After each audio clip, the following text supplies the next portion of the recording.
been a while, but I've not abandoned you, and I'm back with another video from Marvel Strike Force. I've been pretty busy with Ultimate Alliance 3 the last few days, but that's due to the fact that a really big update came out for it. But we've got a new character to cover, so that means it's a new first impressions video, and it's going to be Proxima Midnight. So this is the first of the Black Order characters that are coming, which will eventually give Thanos the full gauntlet and make him pretty insane from what we've actually seen. So just usual first impressions video. I'm getting help out with this footage once again.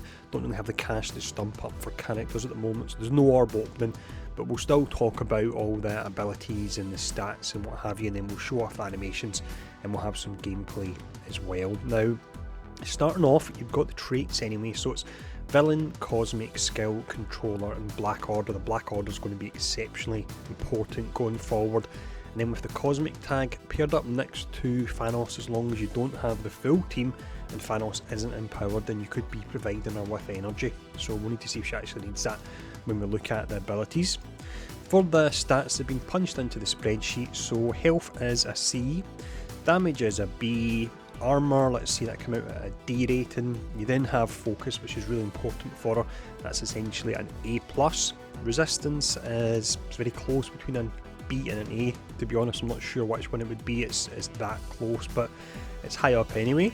And then speed, she's really zippy. Speed is 124, so that's really pretty fast. That is of course an A rating, I should say. So let's go in and we'll look at the abilities and I'll let you know which ones, if any, you want to tier 4. First ability is the basic, which is Starless Strike. So it's level 6 at the moment. You attack primary target for 230% damage. You clear 2 positive effects, and that's where the high focus comes in, so you can make sure you do that. And then you've got a 50% chance to gain an assist from an ally, Corvus Glaive. Now, looking at Corvus Glaive, if I can remember rightly, he has the chance to actually clear effects as well, so we'll need to see if that actual assist procs it. Sometimes assists don't proc the special effects, other times they do. We'll need to test it out to see. Also with this, the attack cannot be blocked. If Corvus Glaive is an ally, then this attack cannot be dodged either. If you were to max it out, it's a 40% damage to primary target and always gain an assist from an ally, Corvus Glaive. So this really comes down to whether or not the special effects on Corvus Glaive's basic actually apply on an assist. If they do, then I would say it's possibly worthwhile upgrading. If they don't, I probably wouldn't bother with this one. Special is Star Throw, 4 turns to charge, comes fully charged, and we've got a slightly new mechanic in this, which is interesting. So attack primary target for 200% damage, apply a fence down, chain to 3 targets within 2 spaces. So this means that normally when you have targets far apart and the chain gets broken, this won't happen in this instance, so it's really interesting to see this. And then you'll do damage 150% and apply a fence down. Dodge breaks the chain. If you were to max it out, an additional 50% damage, that will be up to 4 targets, and you apply the fence down to primary and secondary targets for 2 turns. Now, a fence down can be a bit of a game changer, to be honest. If you have some characters firing off their ultimate skill and you're cutting the damage down in half, it can make a huge difference. So this is one that I would say is worth upgrading. The ultimate is Last Light. This will be available turn number 2. So this one here, attack primary target for 260% piercing and change speed bar by 25%. You also apply stun and slow, and our high focus means the majority of the time this will apply. It cannot be blocked. If you max it out, you get an additional 40% piercing and you change your speed bar by a whopping 50% as well. So alongside the slow, reducing the speed bar by 75%, putting slow on a character, and then when they get their next turn they're stunned and they miss it, it's actually pretty incredible, and it's going to be great for locking out heroes, and I would say that it's worthwhile doing. If you didn't have the slow, I wouldn't be sure about the 50% speed bar reduction, but the fact you've got the slow as well, which means it'll take even longer for that to fill up, then I would say it's definitely worthwhile, that one. The passive is Embrace the Void. So on spawn you gain speed up, and this is where things get interesting with the Gauntlet and Thanos. So on ally Thanos turn, if he doesn't have the Space Stone, you grant him the Space Stone and speed up, and I've not seen how he looks yet, whether or not you actually see him getting the gem. Fingers crossed you do, because that will look great. And then this character can only do this once per match. On turn, 50% chance to clear stealth from the most injured enemy. Not hugely fussed by this, but I'm sure if we look at arena teams, it's probably going to come in useful. Maybe the likes of your Phoenix stealthing people up, you can then get the stealth off of them. You can also gain 20% focus, and Black Order and Thanos allies gain 20% focus as well. Maxed out, you're always clearing stealth, another 10% focus, and the same applies to Black Order and the Thanos allies. Now, this one here I would say, once you actually get into your arena matches and start playing them, find out if you need the extra focus and find out how important getting that ability to clear the stealth is from the most injured enemy, and if it is important then you want to max that as well there. That's Proxima Midnight, so let's now jump in and check out our animations.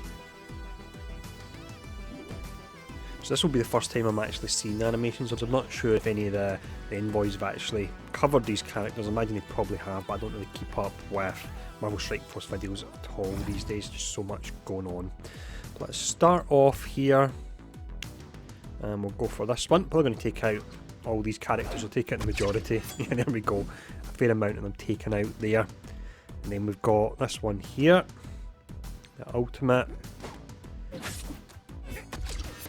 That's nice, I like when they hit them up. Animation wise, I don't think they're going to be too crazy, just given her skill set really. We'll see if we can get some different animations for the finishing blow on characters. There we go, so that's one. Let's see if we can get a different looking one. Same again here. A lot of the times, because it is a killing blow, it will be a unique animation. Sometimes you need to just not defeat them to get a different animation. Here we go, different one there actually, of course, just as I say that. They're okay animations, but again I think that's more a limitation of the character than anything else. This is what will be the final one. There we go. So we'll go into the usual Nexus 5.9 now, and we'll bring in Thanos, of course, and a few other characters as well, and see how easy we can smash them. So I really wasn't quite sure who else I would actually bring in here, so I've went for, of course, Thanos and Proxima Midnight, and then when it comes to arena, lots of far way off, I think you'll probably be running Ebony Maw and Thanos, and like the likes of your Brotherhood or your Phoenix and Black Bolt and so on. But I went for a hybrid Brotherhood team with these characters as well. So let's go in, and I'm sure we will absolutely smash Ultimus. Now for the start here at least, what we will do is we'll keep it on ×1 because I want to see if Thanos actually gets one of the gems. So let's see in just a moment. There we go, there's a speed up there at the start.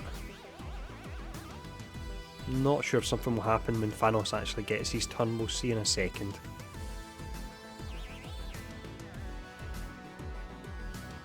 So long since I've actually played Toad.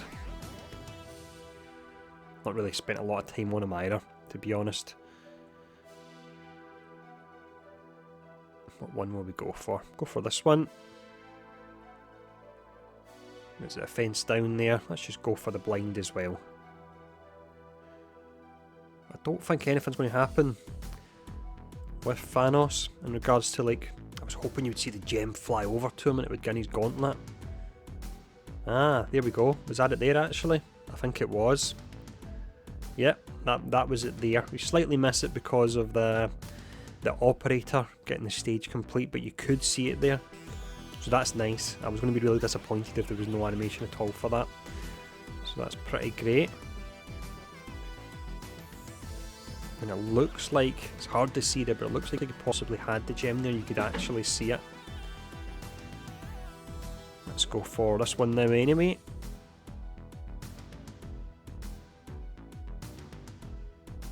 That really will lock a character down, slow the stun, and when you max out 75% reduction, that'll be pretty amazing there. Let's prolong all these. Is Ultimate's even going to get to move here? I'm not sure if he is. They really are locking him down.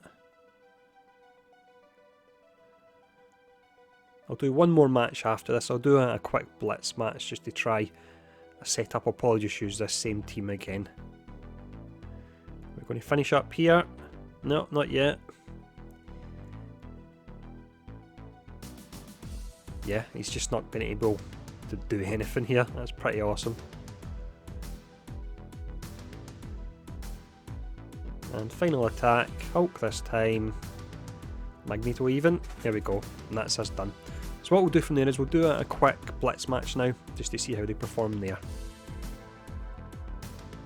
So I made a slight change to the team we were using. I've took out Toad and I've dropped in Hela, just so we've got a completely over the top team here, but I really think you need to get your other Black Order characters before you can get the most out of Thanos. There's no other characters that really are grabbing me at the moment that would fit in, but if there are other team setups that would work until we get the other characters, do let me know. But let's start off here. That fence down, that'll work really nice actually.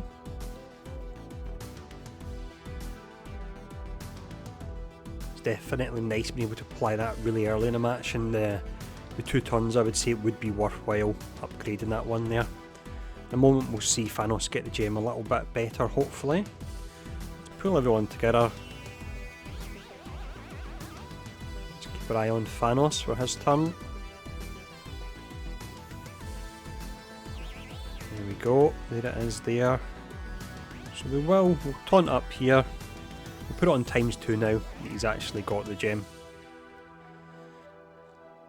And then let's go for this. Hela is just absolutely ridiculous. She's pretty powerful, this particular Hela, but yeah, she's pretty insane.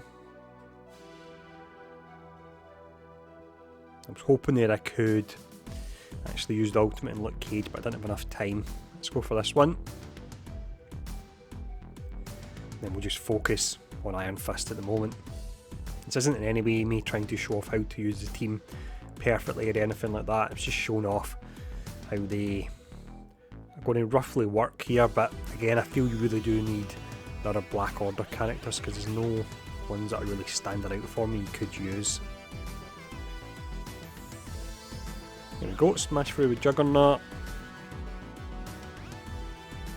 So it looks interesting anyway, although again we're not looking at, I'm looking at Thanos almost more than Proxima. I think the Black Order are going to get a little bit overshadowed by him, how good he will be. But there we go. So as always, when we do have another first impressions video, I'll look to get a video out as soon as possible, and as mentioned, I haven't abandoned you, even though there may be the odd time period where we don't have a video coming out for Strike Force. I am still continuing to cover it. So thanks for tuning in for this, stay safe, and I'll see you all again soon.